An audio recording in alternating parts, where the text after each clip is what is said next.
All right, our friends at ESPN have come out with the final, what I'm going to call the final projected wins total for the year for everybody in the SEC. I want to go through all of them right now. And look, Bill Connelly's done a really good job of entertaining folks for a long time. S&P is one of those things that it's something to talk about. I wouldn't say it's the gospel, and I don't think he would say that either. But let's go through these real quick. The top two, obviously, um, Alabama and Georgia. Georgia with 10.6 projected wins, 6.8 of them in the SEC. So if Georgia loses, S&P is projecting that it will be in the league, which is not shocking. Alabama projected win 10.5, 6.7 in the league. So they are in the same universe as Georgia in all of this.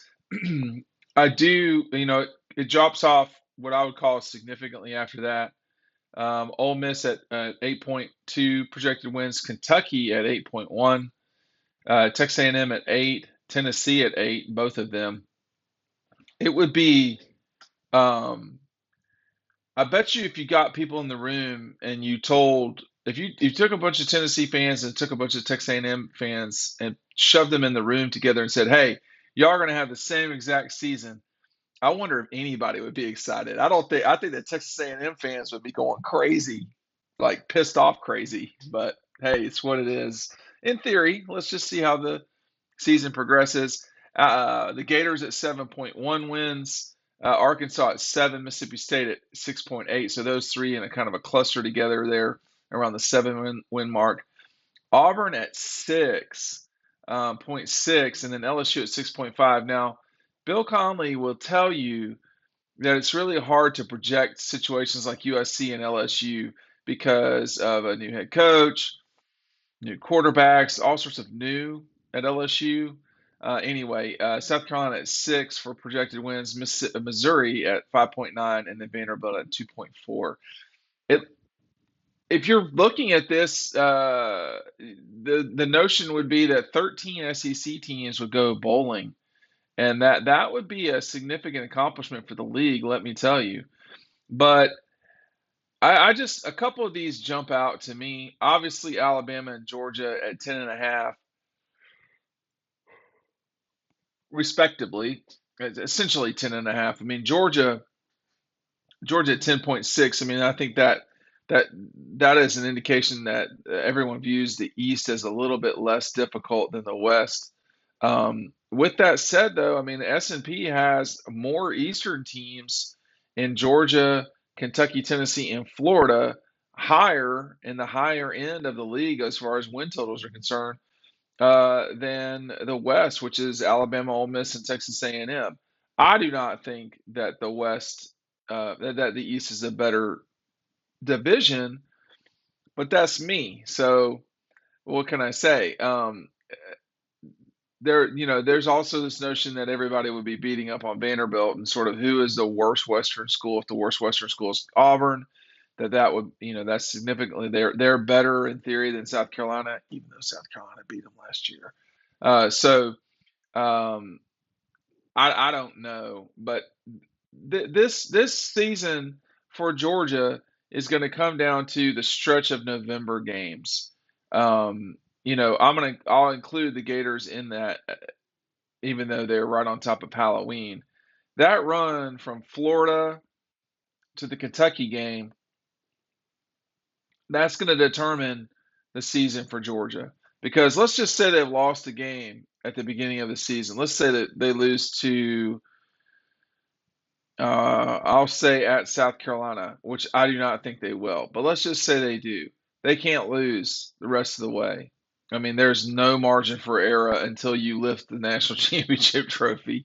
So there will be no relaxing. But I don't think that's the case. I think like a lot of people, Georgia will probably go undefeated. Make sure you're picking up DAWGSTRUCTION today.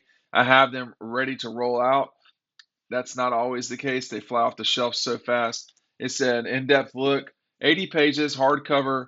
Look at the dogs. The forward is from Jeff Foxworthy, which was a very good, well-written um, story from Jeff. I actually think that might be the best part of the book in a way. I don't know. There's a lot of good in here. There's like really neat graphics. If you have not gotten this for yourself or your rabid Georgia fan friend or family member, you're making a mistake. Okay, it is something that you do not want to miss out on. This Georgia season will come down to, I think, the Florida stretch to Kentucky. That's not abnormal to say that Georgia's season will come down to how it does against Tennessee and Florida. I mean, you can go back through. Georgia's never won the East without first defeating Tennessee, first of all.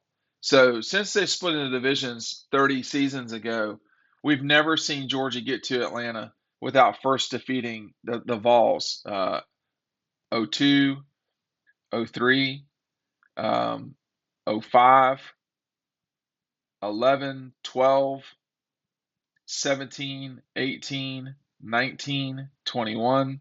Every season they've defeated Tennessee in order to go on.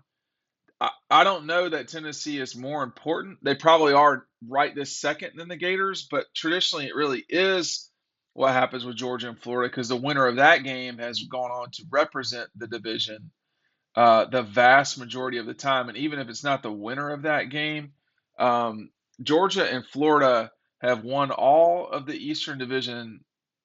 They have represented the East in all of the games since 1992, with the exception of, and this is going to be a little more challenging for me, but with the exception of 97, 98, 2001, 2004, 2007, 2010, 2013, 14.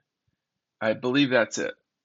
So 8 of the last 30 years has been Georgia, someone other than Georgia or the Gators. So I think we know who the two power punchers are on the eastern side of the division.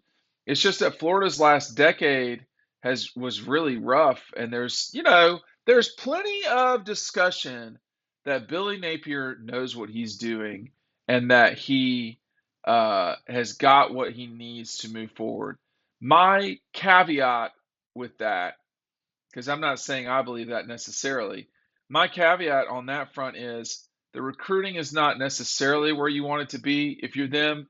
And number two, I don't think Florida has fully bought into they have to do it a particular way. And Florida's going to have to do it the same way Georgia and Alabama do. They can't do it like Clemson. Clemson's situation is different. So I don't think they're there yet. I mean, it took Kirby a year of explaining and demanding, but they got there, and then they just pushed they totally were committed from that point forward, Georgia, to winning national championships and conference championships and so forth, and they did.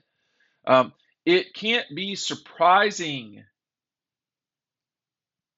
to win the national championship when you've planned on winning the national championship. It's not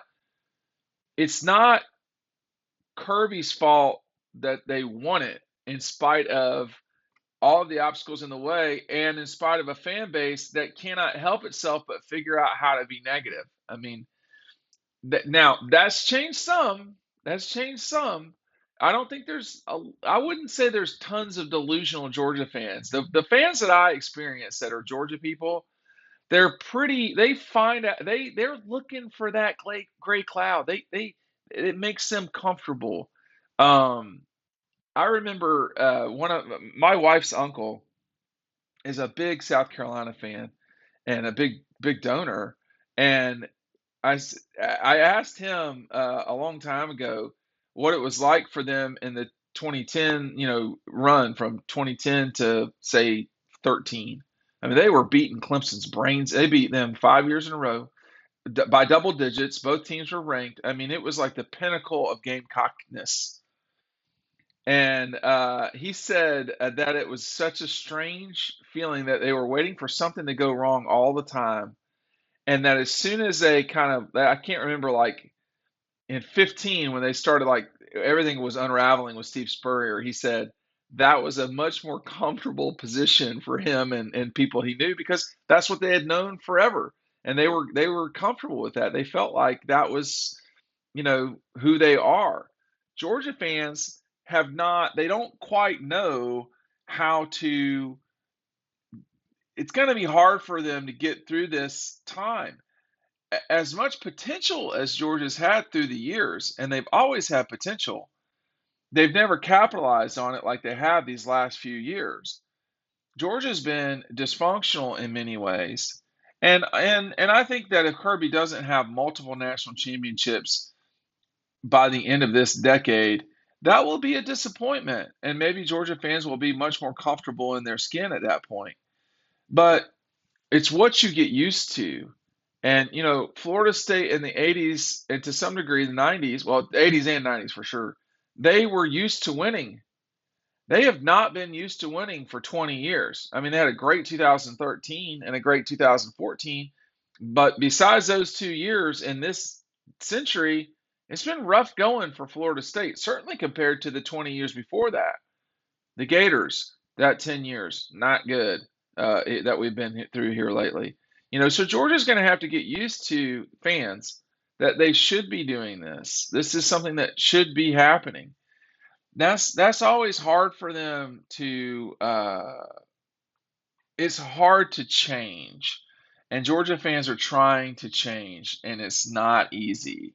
Um, and we'll just see how it goes. But the guys at ESPN think Georgia's going to win at least 10 and a half games. We'll see how that goes.